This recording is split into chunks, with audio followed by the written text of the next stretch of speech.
The most intimate part of me didn't belong to my husband anymore. It belonged to the 2 a.m. texts from a man who knew my soul better than the man sharing my bed. And the worst part, my husband, Liam, was a good man.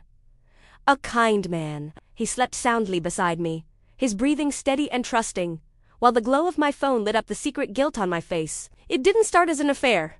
It started as a book club, a stupid, casual, wine and cheese book club. His name was Julian. He was a friend of a friend, a writer with quiet eyes that didn't just look at you, they saw you. The first time we spoke, it was about a novel's flawed heroine. "She's not broken," he said, his voice low. "She's just been speaking a language no one around her understands." I felt those words in my bones. Liam and we spoke the same language of laundry, grocery lists, and how was your day? It was functional. It was fine. But with Julian, within minutes, we were speaking in fears and dreams, and the quiet aches you shoved down to get through the day. The book club ended. The conversations didn't. It migrated to text. A joke about the book, a link to a poem that made me think of you. Then, a question. "You seemed quiet tonight. Everything okay?" No one asked me that anymore. Liam saw my quiet as peace.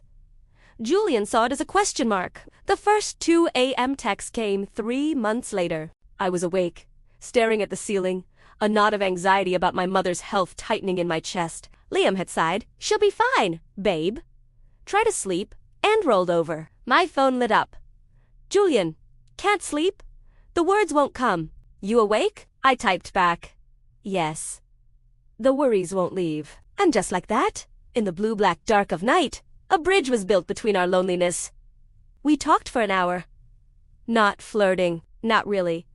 Confessing, he told me about his father's ghost, the one that haunted his success.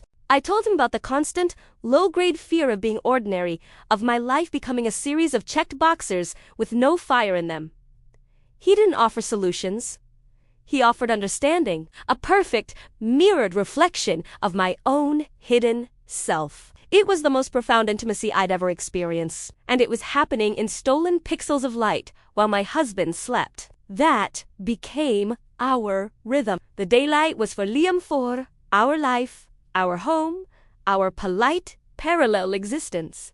But the night belonged to Julian. Two truths whispered into the void, caught safely in his digital hands. I began to curate my days for him. I'd see a strange cloud formation and think, Julian would love the shape of that. I'd hear a song and need him to hear it too, to understand the ache it unlocked in me. My inner world, the one that felt starved and silent in my marriage, had a vibrant, secret audience of one. The guilt was a stone in my stomach, but the connection was oxygen. I was addicted to being known.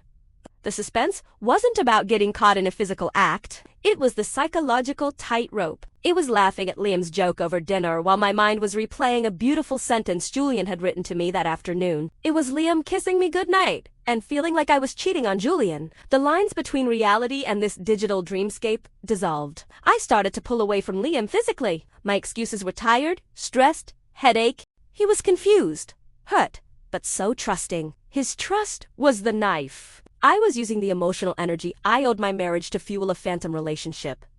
Then, Julian sent a photo, not of himself. It was his writing desk at dawn, a single empty coffee cup, a page covered in scrawl. The caption, "Wish you were here to tell me if this is genius or garbage." It was an invitation into his private world.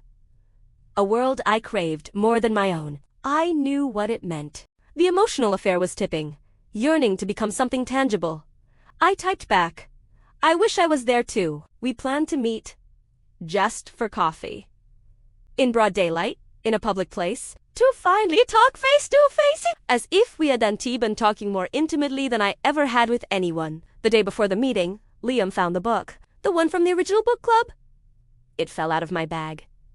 He picked it up, smiled. "Remember this. You were so passionate about it." He flipped it open. And there, on the title page, was an inscription in Julian's elegant, looping handwriting, "For Sereno, who understands the unspoken chapters, *J, it was innocent." It was damning. Liam's smile didn't fade, but it changed. It became a question. "He wrote in your book?" "Yeah," I said, my voice impossibly light. Everyone in the club did it. Silly tradition.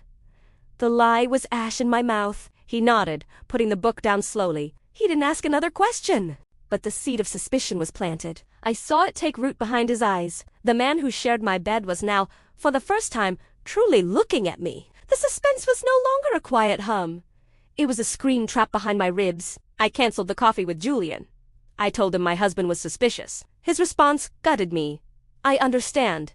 Protect your reality. I'll just miss the truest part of mine. It was a breakup. An end to something that was never officially a beginning. The grief was catastrophic, absurd in its depth. I was mourning the loss of a man I'd never even hugged, while the man who had loved me for a decade slept in the next room, wounded by a truth he couldn't yet name. I tried to shove Julian out of my mind, to pull myself back into my marriage, but with the secret connection severed, all that was left between Liam and me was the vast, empty silence it had filled. The silence was now deafening. 2 weeks later, Liam came home early. His face was pale, set in a way I'd never seen. He held up his iPad, open to our shared photo library. He'd been looking for a picture of us, he said. And he'd found a screenshot, one I'd forgotten to delete.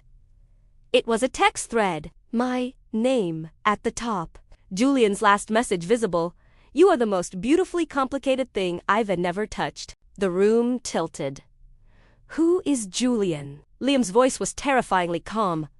There was no lying anymore. The 2 a.m. Confessor had been dragged into the brutal light of 3 p.m. I shattered. I told him everything. The book club, the texts, the soul talk, the planned meeting. I called it what it was, an emotional affair. The pain on his face was worse than any anger. You gave him your soul, he whispered. The words fractured. You gave him the parts of you I've been begging for years, and you gave them to him. In our bed? While I was right here. There was no defense. He was right. I had stolen the intimacy from my marriage and gifted it to a stranger. He moved out that night. The silence he left behind was the loudest sound I'd ever heard. Julian reached out once. When he heard, I never meant to break anything, he wrote. I didn't respond.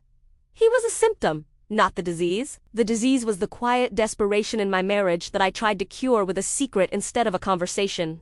Liam and I are in counseling now. The road back, if there is one, is paved with broken glass. He looks at me and sees the woman who shared her deepest self with another man. I look at him and see the pain I caused by being too much of a coward to either fix my marriage or leave it honestly. The 2 a.m. texts are gone, but the habit of loneliness remains. Sometimes, in the dead of night, I still reach for my phone. My thumb hovers over the screen, yearning for that addictive hit of understanding. But the confessor is gone. All that's left is the consequence, and the fragile, aching hope that the man sleeping in the other room might one day learn the language of my soul again, and that I'll deserve him when he does.